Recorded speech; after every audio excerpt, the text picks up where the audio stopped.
प्रश्नावली 7.1 है। प्रश्न 1, निम्नलिखित में से कौन सी संख्याएं पूर्ण घन नहीं हैं? पहला है 216। 216 के हम गुणनखंड देख के 2 से 2 एकम 2, 1 में भाग नहीं जाएगा श्यूर, 2 अठी 16, फिर 2 पंजे 10, 2 चौक 8, 2 दूनी 4, 2 सती 14। अब 27 विषम है, 3 से जाएगा, 3 नम 27, 3 त्रिका 9 और 3 एकम 3। 216 के अभाज्य गुणनखंड क्या हो रहे हैं? 216 बराबर 2 गुणित 2 गुणित 2 और 3 गुणित 3 गुणित 3। 2 3 बार आ रहा है और 3 भी 3 बार आ रहा है, 3 3 के जोड़े बन रहे हैं। तो यहाँ स्पष्ट होता है कि 216 के अभाज्य गुणनखंड में 2 तथा 3 का त्रिक बनता है तथा कोई गुणनखंड शेष नहीं बचता। अतः 216 एक पूर्ण घन संख्या है। अगर घन मतलब 3 3 के जोड़े, तो यहाँ 2 का भी त्रिक बन रहा है, 3 के जोड़े और 3 का भी त्रिक, और कोई शेष नहीं बच रहा, इसलिए यह पूर्ण घन है। अगर यहाँ 2 का जोड़ा पूरा बनता और 3 एक कम होता तो ये पूर्ण घन नहीं होता, पर 216 क्या है? पूर्ण घन है। इसी का दूसरा है 128। 128 के हम अभाज्य गुणनखंड कर देखें। 2 से 2 छंग 12, 2 चौक 8, 2 तिया 6, 2 दूनी 4, 2 एकम 2, 2 छंग 12, 2 अठी 16, 2 चौक 8, 2 दूनी 4 और 2 एकम 2। यहाँ क्या हो रहा है? 128 के गुणनखंड करने पर 2 का तो 3 का जोड़ा बन गया, ये बन गया, पर यहाँ 1 2 बच रहा है। तो 128 के अभाज्य गुणनखंडों में 2 का त्रिक नहीं बनता।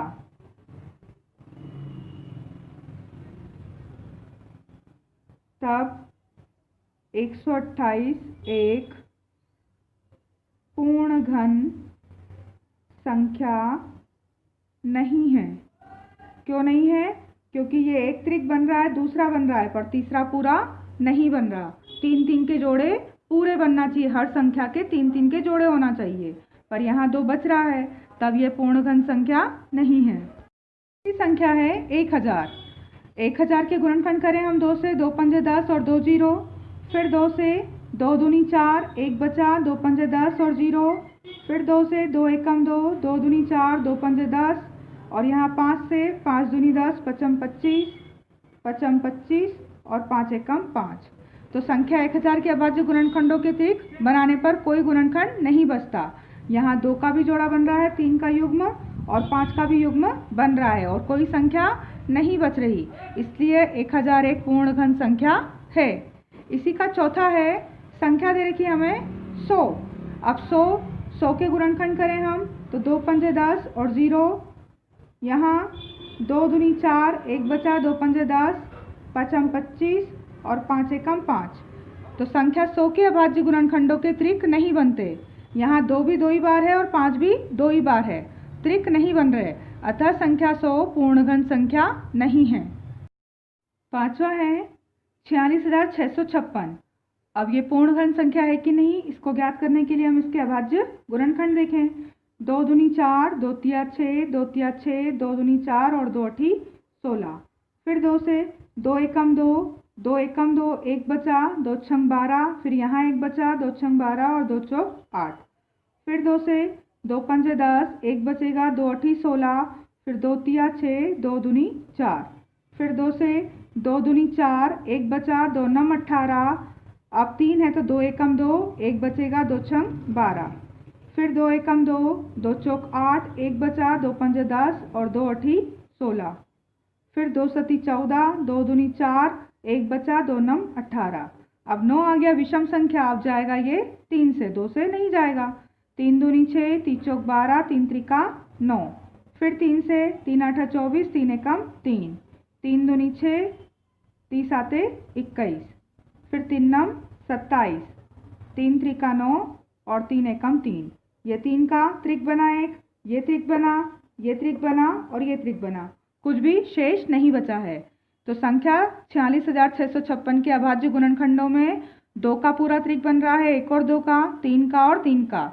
अतः अभाज्य गुणनखंड पूर्ण त्रिक बनाते हैं, कोई भी गुणनखंड शेष नहीं बचता। इससे संख्या 46,656 क्या है? पूर्ण घन संख्या है। प्रश्न दूसरा है, वह सबसे छोटी संख्या ज्ञात कीजिए जिससे निम्नलिखित संख्याओं को गुणा करने पर पूर्ण घन संख्या प्राप्त हो जाए। पहला है 256।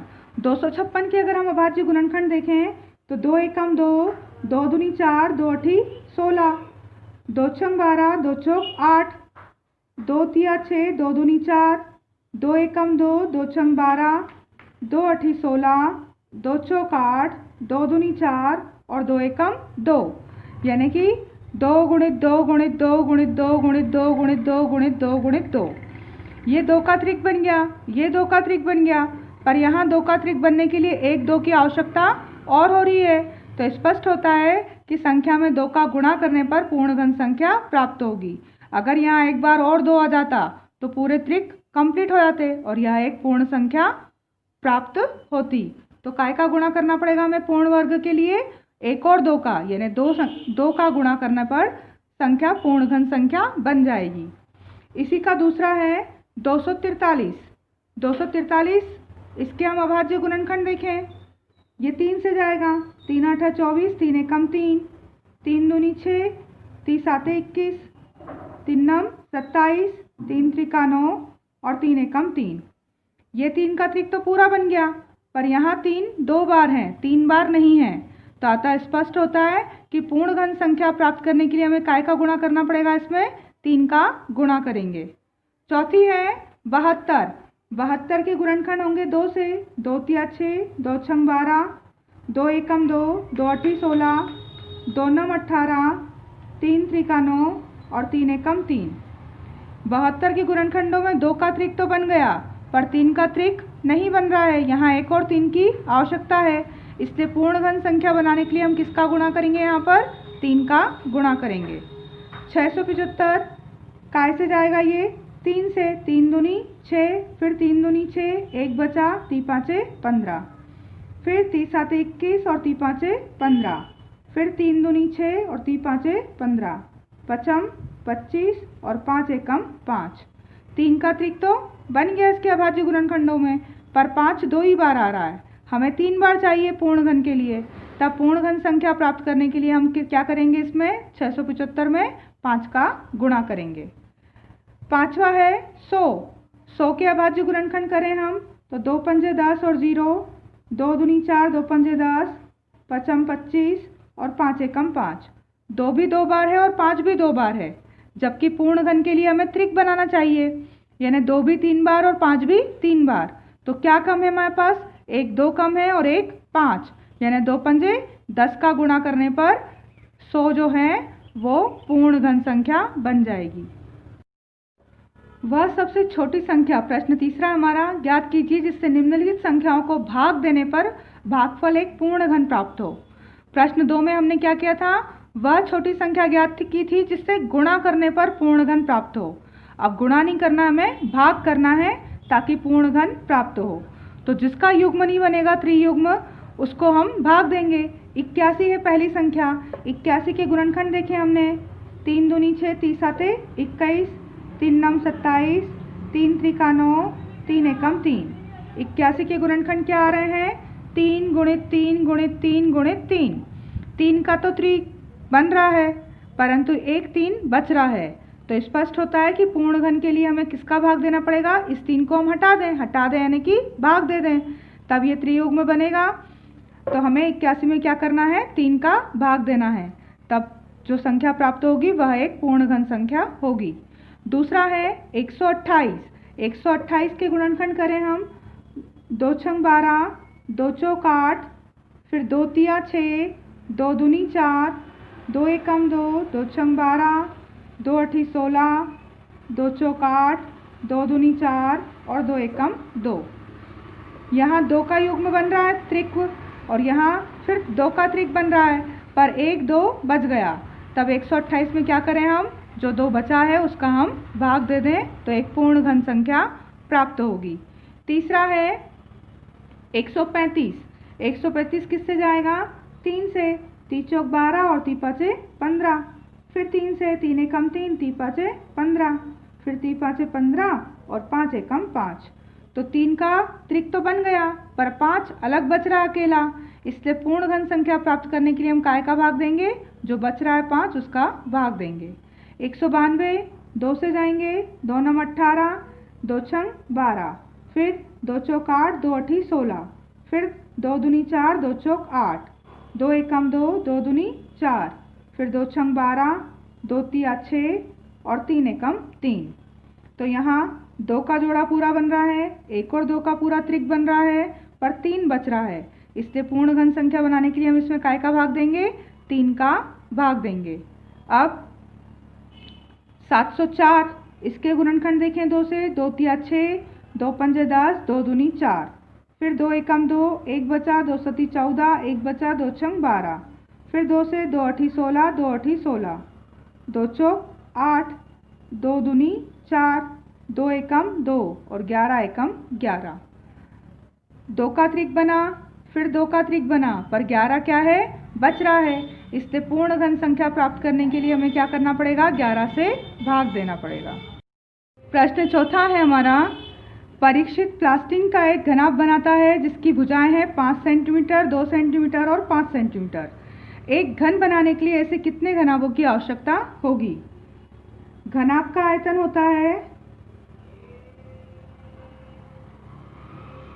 ABC, लंबाई गुणित चौड़ाई गुणित ऊंचाई, और यहाँ है लंबाई 5, चौड़ाई 2 और गुणित 5, भुजाएं हैं 5 2 5। ये घनाभ का आयतन है। अब ऐसा एक घन बनाना है तो घन का आयतन क्या होता है, घन का आयतन होता है भुजा की घात 3, a का क्यूब। घनाभ का आयतन होता है ABC, इसमें तीनों भुजाएं अलग होती है, पर घन की सभी भुजाएं समान होती हैं, तो a गुणित a यानी a की घात 3, यानी प्रत्येक संख्या की घात क्या होना चाहिए, 3। तब घन बनाने के लिए आवश्यक घनाभ कितने आवश्यकता पड़ेंगे आपको, आप a क्यूब बनाना है आपको घन का आयतन, और उसके लिए आपके पास क्या है, 5 गुणित 2 गुणित 5 है। अब पूरी घात इधर 3 है तो यहाँ भी संख्याओं की घात 3 होना चाहिए, तो a की घात 3 बराबर यहाँ 5 गुणित 2 गुणित 5, 5 2 बार है, एक और बार 5 आ गए तो कितने हो जाएंगे, 3 5 हो जाएंगे। और 2 को भी घात 3 त्रिक बनाने के लिए कितनी आवश्यकता है, 2 गुणित 2 की। अब 2 भी कितनी बार हो गए, 3 बार, और 5 भी हो गए हैं 3 बार, तो a का क्यूब बराबर यहाँ 2 गुणित 5 पूरे का क्यूब हो जाएगा, यानी a का क्यूब बराबर 2 पंजे 10 का क्यूब। घनाभ पूरा बन जाएगा, तो कितने घनाभों की आवश्यकता हुई, किसका गुणा किया आपने, 5 गुणित 2 गुणित 2, 2 दूनी 4 और 4 पंजे 20, 20 घनाभों की आवश्यकता होगी।